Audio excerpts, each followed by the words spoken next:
I believe that the definition of definition is reinvention. To not be like your parents, to not be like your friends, to be yourself, completely. When I was young, I had no sense of myself. All I was a product of all the fear and humiliation I suffered. Fear of my parents, the humiliation of teachers calling me garbage can and telling me I'd be mowing lawns for a living, and the very real terror of my fellow students. I was threatened and beaten up for the color of my skin and my size. I was skinny and clumsy, and when others would tease me, I didn't run home crying, wondering why. I knew all too well. I was there to be antagonized. In sports, I was laughed at, a spaz. I was pretty good at boxing, but only because the rage that filled my every waking moment made me wild and unpredictable. I fought with some strange fury. The other boys thought I was crazy. I hated myself all the time. As stupid as it seems now, I wanted to talk like them, dress like them, carry myself with the ease of knowing that I wasn't going to get pounded in the hallway between classes. Years passed, and I learned to keep it all inside. I only talked to a few boys in my grade, other losers. Some of them are to this day the greatest people I have ever known.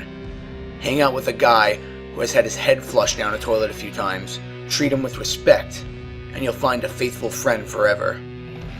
But even with friends, school sucked. Teachers gave me a hard time. I didn't think much of them either. Then came Mr. Pepperman, my advisor. He was a powerfully built Vietnam veteran, and he was scary.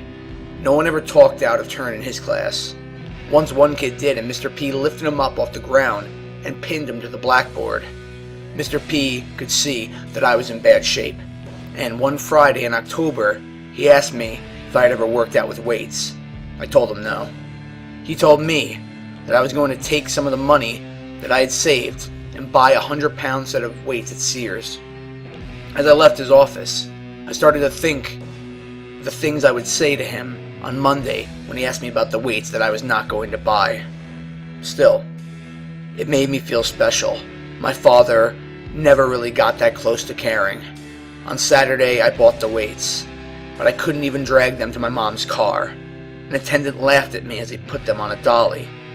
Monday came, and I was called into Mr. P's office after school. He said that he was going to show me how to work out. He was going to put me on a program and start hitting me in the solar plexus in the hallway when I wasn't looking. When I could take the punch, we would know that we were getting somewhere. At no time was I to look at myself in the mirror or tell anyone at school what I was doing. In the gym, he showed me 10 basic exercises. I paid more attention than I ever did in any of my classes. I didn't want to blow it. I went home that night and started right in. Weeks passed, and every once in a while Mr. P would give me a shot and drop me in the hallway, sending my books flying. The other students didn't know what to think. More weeks passed, and I was steadily adding more weights to the bar. I could sense the power inside of my body growing. I could feel it. Right before Christmas break, I was walking to class, and from out of nowhere Mr. Pepperman appeared and gave me a shot in the chest. I laughed and kept going. He said I could look at myself now. I got home and ran to the bathroom and pulled off my shirt. I saw a body, not just the shell that housed my stomach and my heart. My biceps bulged. My chest had definition. I felt strong. It was the first time I can remember having a sense of myself. I had done something, and no one could ever take it away. You couldn't say shit to me. It took me years to fully appreciate the value of the lessons I have learned from the iron. I used to think that it was my adversary, that I was trying to lift that which does not want to be lifted. I was wrong. When the iron doesn't want to come off the mat, it's the kindest thing it can do for you. If it flew up and went through the ceiling, it wouldn't teach you anything. That's the way the iron talks to you. It tells you that the material you work with is that which you will come to resemble. That which you work against will always work against you. It wasn't until my late 20s that I learned that by working out, I had given myself a great gift.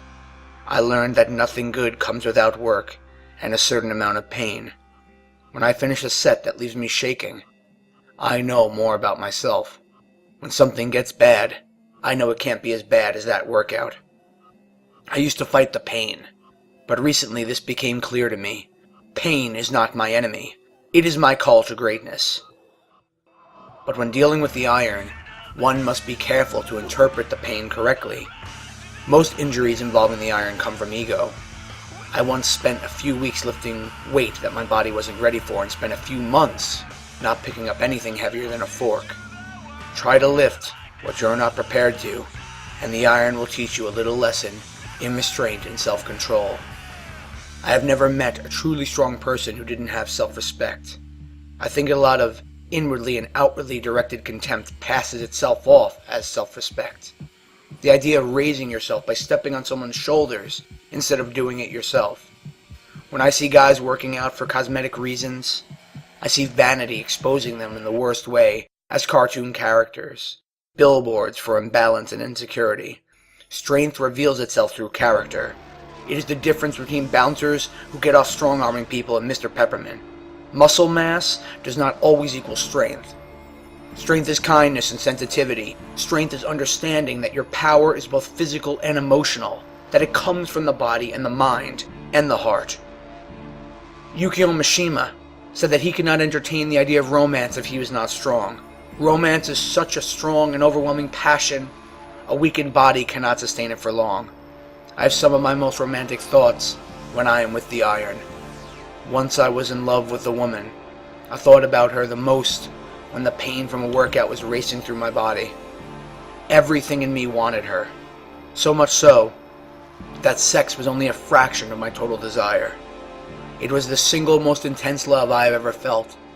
But she lived far away and I didn't see her very often. Working out was a healthy way of dealing with the loneliness. To this day, when I work out, I usually listen to ballads. I prefer to work out alone. It enables me to concentrate on the lessons that the iron has for me. Learning about what you're made of is always time well spent, and I have found no better teacher. The iron had taught me how to live. Life is capable of driving you out of your mind.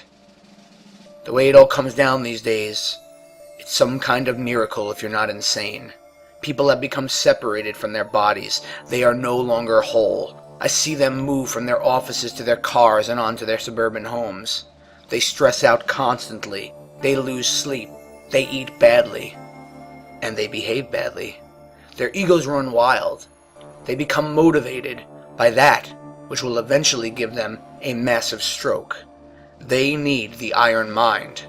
Through the years, I have combined meditation, action, and the iron into a single strength. I believe that when the body is strong, the mind thinks strong thoughts.